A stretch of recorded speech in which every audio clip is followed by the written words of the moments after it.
Welcome to the Heal Your Hunger Show, where we get to the heart of why you overeat and how to stop. If you struggle with food and weight like I did, welcome home. Welcome, everybody, to the Heal Your Hunger Show. So happy to have you here. It is a great day to be alive, and I have a really interesting guest here today. I'm so excited to introduce you to her and her to you. So if you're here for the first time at the Heal Your Hunger Show, well, aren't you lucky? So, in my opinion, I'm really glad you're here. This is a really special show. The Heal Your Hunger community is really beautiful and special because we're really about healing at a deeper level and healing our hearts more than anything. You know, our relationship with food is a reflection of pain that we carry inside, perhaps self-esteem struggles, and maybe just not feeling quite right in our bodies. And so we go deeper here and we talk about the underlying causes of emotional eating, of binge eating, of, just craziness around food and weight. So that was my story. I was 50 pounds overweight, and oh my gosh, no diet ever really worked for me long term. And so I needed a better way. And thankfully I found it. And then I created a whole program around what I do on a daily basis to live in freedom from the food demons and to stay, balanced around food. So I'm excited that you're here. I'm excited that you found Heal Your Hunger. It's a special journey, of heart-centered people who are really, really eager to heal in the truest sense of the word, and mind, body, and spirit. So welcome. Glad you're here. And if you hadn't heard already, which you probably haven't if it's your first time, but if you've been here before, I want to remind you, hey, did you hear? The Heal Your Hunger Show is approaching episode 500. Come celebrate with us at the fabulous 500 live Zoom studio recording of episode 500. It's coming up soon. You'll be the first to hear the new theme song for the Heal Your Hunger Show, and you'll get connected with other Heal Your Hunger Show listeners. We're gifting 25 people a complimentary ticket to the live Zoom studio recording of episode 500. To claim your ticket and be entered to win prizes, including the grand prize, which is a seat in my concierge program to end emotional eating, all you need to do is write to questions@healyourhunger.com and share one way that the Heal Your Hunger Show has helped you on your path to heal your relationship with food. That's it. Just send an email and tell me why the Heal Your Hunger podcast has helped you. I can't wait to see you at the fabulously 500 live Zoom celebration event. So I hope you'll join us for that. Okay, so my guest today is Amanda Kuda, who is a beautiful soul. I really enjoyed interviewing her. She's an alcohol-free lifestyle expert. She's a holistic life coach, speaker, and author working and playing in Austin, Texas. And as a coach, she helps ambitious, soul-centered women stop drinking and start manifesting the life they deserve and desire. Her philosophy of life is very similar to mine, which is why it was so fun talking with her. She has a book called Unbottled Potential: Break Up with Alcohol and Break Through to Your Best Life, from Penguin Random House. Yeah, it's just a great conversation. I hope you really enjoy this. And even if you don't struggle with alcohol, it's just good to be aware that alcohol can enter our lives in sneaky ways when we're attempting to heal our relationship with food. Sometimes it's easy to switch addictions and look for something else for comfort when we're trying to eat healthier. And alcohol is an obvious choice. It can sneak into our lives in ways we hadn't expected and become a crutch that makes us feel bad, saps our energy, affects our health, and leads to overeating anyway. Gosh, what's the point? So let's talk to Amanda and see what she has to say. Hi, Amanda. Hello, Tricia. So good to meet you.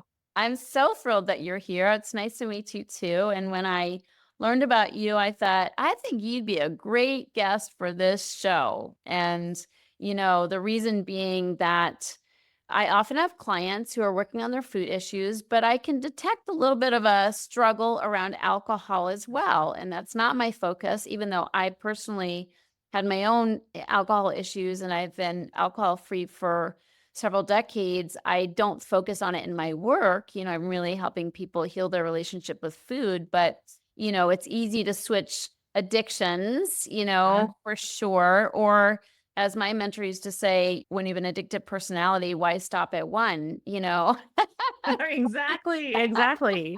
So it's easy to have more than one. So this one, I'm thrilled to be able to focus on, people's relationship with alcohol, because alcohol can be obviously an escape and a way for people to numb their emotions, just like food can be and is for emotional eaters. So thank you for coming on this show. I'm thrilled to have you. And can you start by talking about your story and how you came to do this work?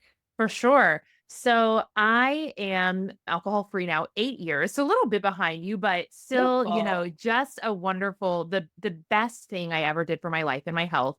And I was what is known in the sobriety community as a gray area drinker. So I didn't drink to the extremes of addiction and needing recovery support, but I also wasn't an every now and again drinker. And I actually stopped drinking when I was 30. So still rather young in the scheme of things, in the scheme of like social life and all of those things. Unsatisfied, I will say, with my relationship with alcohol. I had really identified in my kind of coming of age years as a party girl.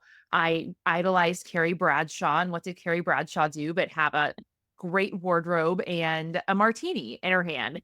And so I really thought that drinking was part of my growing up story.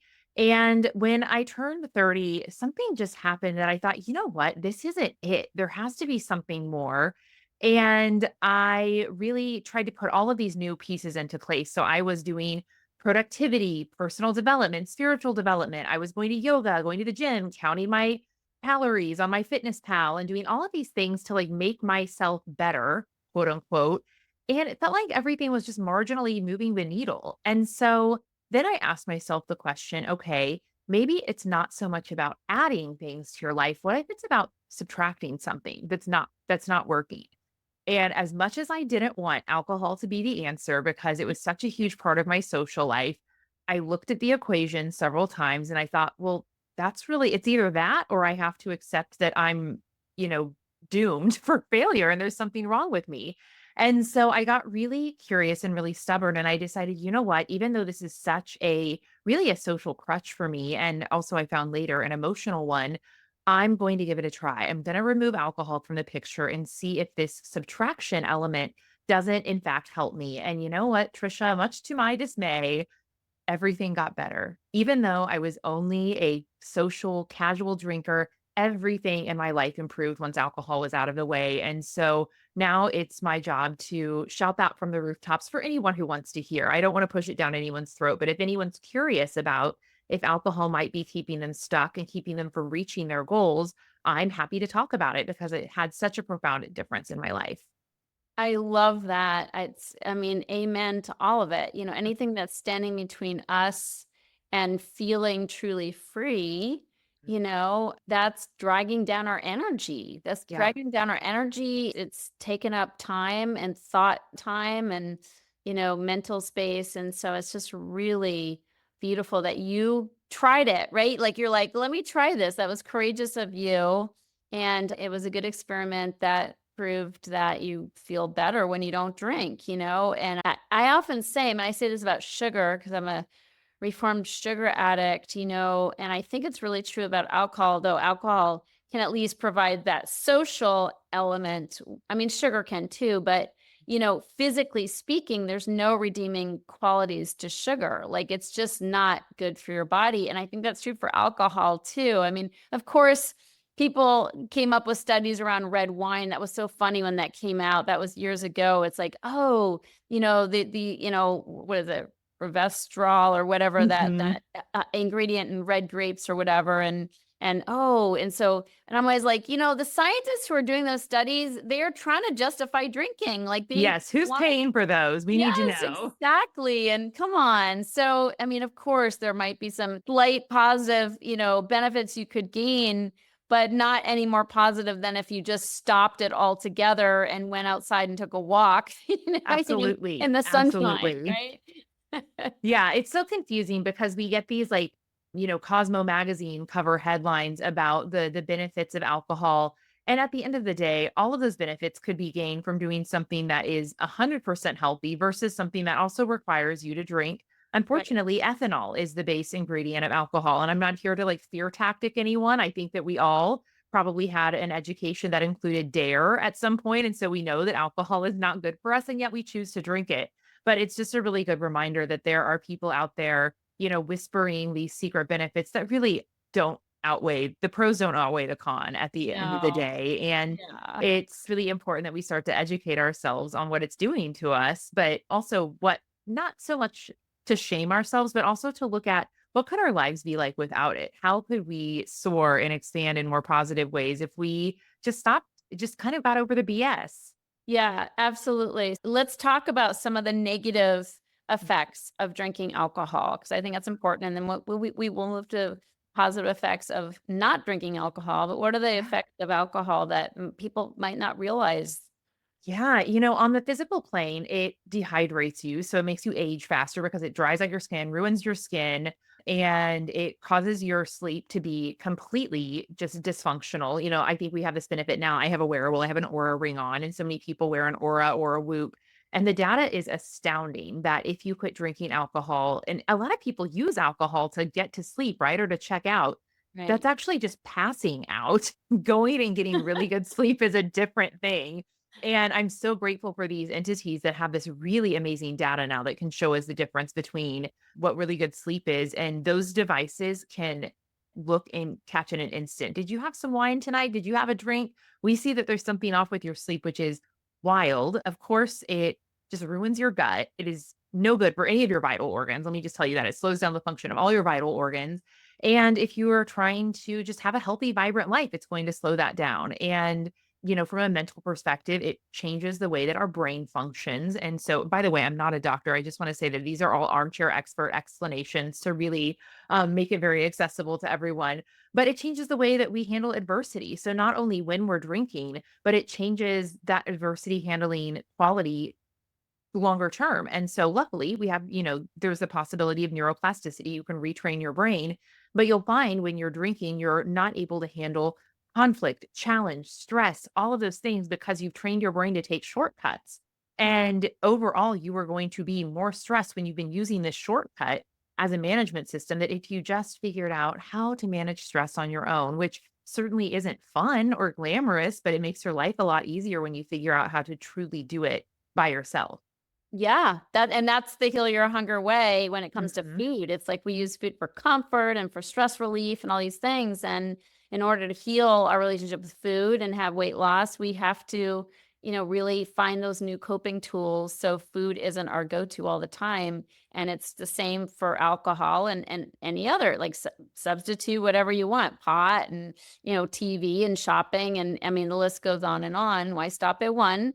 So but a lot of people do, they are choosing the alcohol because it's typically thought of as a way to relax, Mhm, mhm. right? And that's so And interesting what you're saying is like the proof isn't there in terms of like the actual data and the aura ring and that kind of thing. yeah, it's like, if I went to the bowling alley with, a kid and they put up those little bumpers in the gutters and I happen to bowl a perfect game, it's probably not because I'm a great bowler. It's probably because I had the bumpers up and I was cheating a little bit.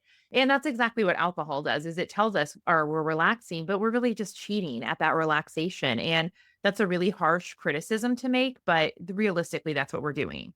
Yeah, so interesting. Okay, well, thank you for laying that out. I think that's important for people to know. And also, it's really easy to make bad food choices when we're under the influence as well. Oh, yeah. A little blurry, a little off, not totally clear. We're like, yeah, who cares? Go ahead and reach for the chips or eat that extra bowl of ice cream or whatever, because we're not in our right mind, you Yeah, know? absolutely. And I think the frustrating thing about it too is a lot of people, especially if you have complex relationship with food, a lot of times you're going to have a complex relationship with alcohol. People who have some disordered eating in their history, a lot of times they use alcohol to curb their appetite. So then they find out when alcohol is out of the picture, they have a little bit of a more difficult time. Or we think of, what we're talking about right now with alcohol as maybe the holy grail. So they think that, okay, well, if I stop drinking, all of a sudden the weight's going to melt off. And unfortunately, because alcohol has a diminishing effect, so you have, the alcohol is still impacting your body, even if you're not feeling physically hungover, your organs are still repairing, the nutrients are still replenishing in your body. And so you're not just going to have this weight fall off once you're not consuming those calories. Your body actually needs to repair, and that can be really frustrating for people. Yeah. Yeah, it makes sense. Yeah, it totally depletes that, doesn't it? So let's talk about how good you can feel when you're alcohol free. Yes. As I said, it has changed every area of my life for the positive, physically. And I'll start with the physical aspects because I think that's what people look to see most. My energy improved, my resilience improved. When I stopped drinking, I was 30, so I had maybe a little bit more resilience than I have now, 8 years down the road. But I was going to the gym a lot because not because I was having some sort of, infatuation with it, but because it felt good. My body was rejuvenating faster, so I didn't feel like sad and tired and, achy muscles. And I also didn't have anything to do because I had stopped going out and staying out late. So getting up early, I'm like, well, I guess I'll go to the gym because those are the only people who are up right now. So I felt really good about treating my body well and really moving my body in a way that I hadn't in so many years.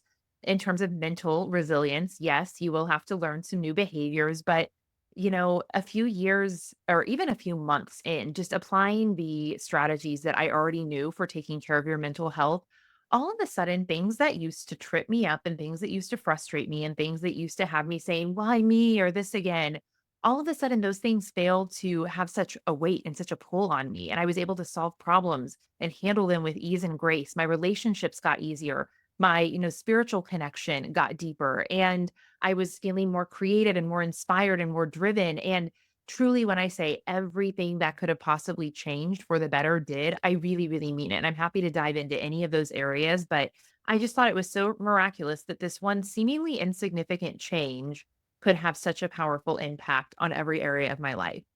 Yeah. Did you find that? I mean, you have to have new coping tools, right? So Mhm. alcohol's not it. How did you know and how did you find the next, coping tools that were healthier, that were really working for you? Sure. Well, and I will be very honest is that I probably did have a lot of people crave sugar after they Yep. stop drinking alcohol. And so I probably did lean into that a little bit more, especially when I was going out with friends. I'd order a dessert when they all had an after dinner drink, but it didn't take long before that was kind of an old gig for me. And the lucky part is that I had started to resource myself with different self development and emotional regulation tools leading up to that. So I had journaling, I had somatic experiencing, I had emotional freedom technique, which is one of my biggest tools. I had all of these things amassed that I'd been kind of dabbling in. And again, they only had marginal effects when I was drinking. But all of a sudden, with alcohol out of the way and an honest desire to actually solve my problems instead of just check out from them, all of a sudden, all of these things started actually really working. And not that they weren't working before, but they were only kind of sort of working. And now, with a clear head and a clear mind, they were working quite easily. And so I'm like, oh, this is why people find this method so profound. This is why people love meditating so much, or this is why, people love journaling so much. It all just started to click into place and nothing, like you said earlier, sometimes just going outside and sitting in the sunshine, these were not fancy tools, they were simple things that just didn't occur to me or weren't fully effective when I was drinking. Yeah, absolutely. Do you consider yourself an alcoholic or are you kind of like pre-alcoholic? Yeah, very good question. I used the term earlier, gray area drinker, and that is, I would say, pre-alcoholic. So, this is a really interesting concept that's kind of known within the sobriety community, but people on the outside probably wouldn't use this term. But I wasn't an every now and again, like take it or leave it. I'll have a glass of champagne once a year drinker. But I also wasn't a hitting a rock bottom, making the criteria for alcoholism drinker. And so I was in this space where, and I was just coming out of my 20s. So there was probably a little more binge behavior there. But even stepping into a more mature relationship with alcohol, there were still times where I would overdo it and where I would go in with the best of intentions of just having a few, and that would turn into a few too many. And so even though I could control it if I wanted to, at the end of the day, that was just a lot of mental bandwidth for me to put into something that honestly wasn't giving me all that much in my life except this social cachet. Yeah, it was really difficult though, because there weren't a lot of paths for people who don't identify as in the addiction or alcoholic spectrum. It being in that kind of middle gray area is a really strange place to make a decision from. That's so interesting. It's very interesting because I mean, I was a blackout drinker at like age Mhm. 14. Like I'm Yeah. highly allergic to alcohol. Mhm. Where I went like from 0 to 60 with it really fast. So I consider Yeah. myself an alcoholic, because of that and because because I didn't have you around to like go talk to. Yeah. Yeah. But I think I was like, did you ever black out? Did you ever have that Oh, experience? sure. In my teens and 20s, absolutely. I mean, and that's the really rough thing because if I would have done the online test at a different time, the answer may have been yes, you have a problem. But once I slowed down and kind of, was a little more mature, I wasn't blacking out all that much, but it still didn't feel like the relationship I wanted to have in my life, right? It's kind of like that romantic partner that you might see your friend with, and you're like, well, she's not a bad person, but she could do better. That's Yeah. kind of the vibe I was getting with alcohol, is that I wasn't like that bad, but it also wasn't that good. And I want to have a great, vibrant life. And so I just made the bold decision that this habit couldn't be a part of that. I love that. So, is it hard? Do you have cravings? Do you have to hang out with other people who aren't drinking in order to get the support? Or is it like you made the decision and then you're just, that's the way it is? I kind of was. I made the decision and that's the way it is. I'm also a very stubborn person, Trisha. So when I put my mind to something, I'm like, nope, this is what's happening. Not that it wasn't difficult because I wouldn't do the work that I do now teaching other women how to quit alcohol if there weren't difficult pieces about it. But I didn't ever have any problem in terms of cravings hanging around with people who were drinking.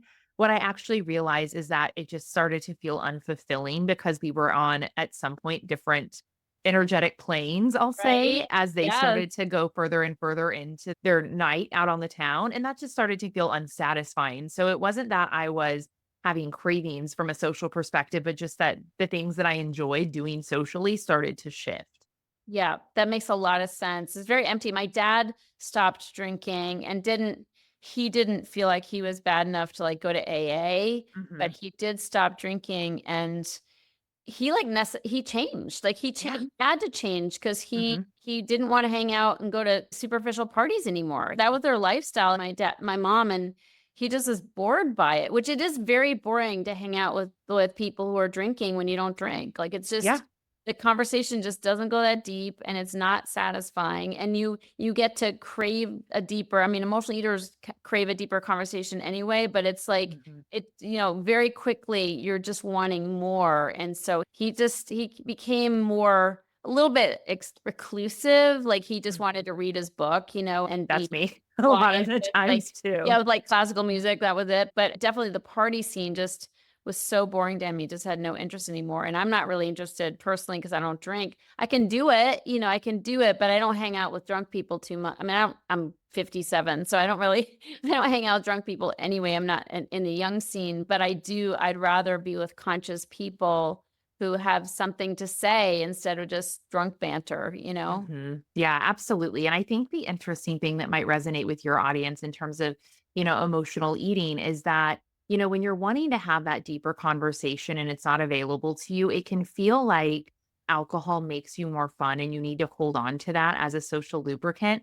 But really, what you're craving is connection. And what you're doing when you drink is you're making your mind dumb to the fact that you're actually not in a situation that you enjoy. And so you're So not true. actually doing yourself a favor. What you're doing is dulling yourself down so that you can tolerate this boring, unstimulating situation rather than going out and finding things that meet that need for connection and that need for deep conversation. And let me tell you, there are people out there ready to do that with you. You've just got to ditch this other, Yeah. I don't mean that your friends aren't bad or wrong or evil, but you've got to put yourself in a position where you get to have those conversations versus dumbing your brain down so you can tolerate conversations that you don't want to have. I love that. Very well said, Amanda. I really love that. And I mean, the fact is, we have to declare what we don't want Mhm, before we can have what we do want a lot of the mhm, time. So mhm. that's beautiful. How do you help people on this journey? Yes. Well, I really think that the deeper work is to give yourself the emotional and spiritual tools that you need. And I do take a very spiritual perspective, not religious or denominational of any kind, just an open, higher power of your own understanding, whatever that looks like for you. But I think that so often where we fall short in the sobriety conversation is we look at okay, you only have to abstain. You have to abstain, and you also have to understand why alcohol is so bad and wrong for you. But that really takes a deprivation and a shame approach. And nobody wants to feel deprived or ashamed. So I like to kind of shift into this other area where we look at it as an opportunity for you to live a better life. So how can we say, I don't want to be deprived, I don't want to be ashamed, and I don't want to feel like crap all the time, by the way. So what do you want? And how can we give you the tools to make sure that you have the self-esteem or the certainty that you have whatever it takes to handle whatever life throws at you. And that's what true self-esteem is. So how can we make sure that from a spiritual and emotional perspective, you have that self-esteem so that you can go through life not needing alcohol to do that for you? And so my approach is, what can we do? How can we fill your toolbox with the pieces that work for you and that resonate with you so that you don't feel like you have to go back to this tool that really wasn't doing that much for you anyway? Yeah. I love that. That's beautiful. Talk to me about how people can get a hold of you and get started getting your help. Yeah, absolutely. So I am everywhere on the internet at Amanda Kuda, and that's Kuda is my last name. So I think one thing is just lurk around on the internet, see me on Instagram. And if you resonate with the way that I teach about, stepping into your potential and spirituality and embracing an alcohol-free lifestyle, there are a couple of different ways that we could connect. First of all, I wrote a book that I'm very proud of called Unbottled Potential: Break Up with Alcohol and Break Through to Your Best Life. And it's all about using elective sobriety or sobriety from any standpoint as the foundation for your personal growth and wellness.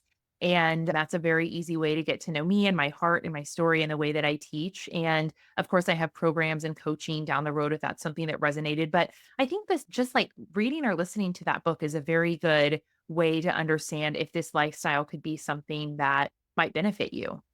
I love it. Thank you so much for sharing that. And we'll put that in the show notes as well. Well, this has been really awesome. I really enjoyed listening to you. It's clear that you're in your zone and you're vibrant. Like like energy is coursing through you. Your Wi-Fi is on, like the Uh-huh. lights are on.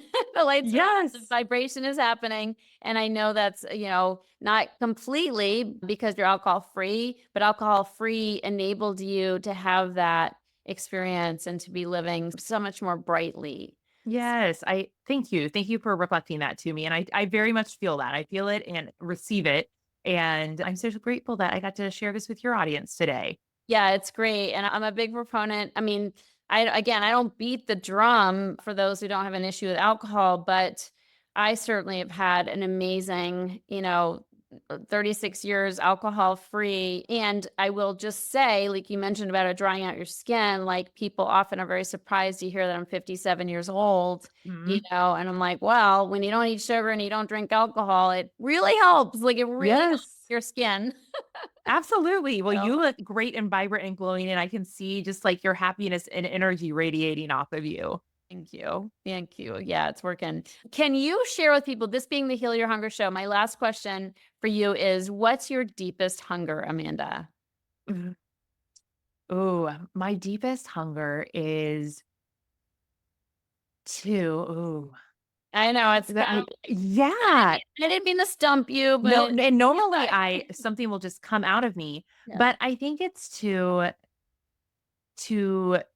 encourage people and and that started with encouraging myself to share my gifts and to not be afraid to shine and to not be afraid to live the life that's available to me. And that's what I really want for anyone else to stop dulling themselves down, to stop diluting themselves. And it's hard because we will find other ways to get in our own way. And I think that my deepest hunger and desire is to find a way to get out of my own way for anything, whether that's not necessarily my career, but for love or for abundance or for healing. And I just think that, it's an ongoing process, but it's available to us. And I'll be darned if I'm not, so committed to looking for that. I love it. Yeah, it's a never ending quest and you can live in it in the here and now and you can have more. Yes, There's always absolutely. more, right? Always more goodness that we can access. So thank you so much, Amanda. It's awesome to have you here.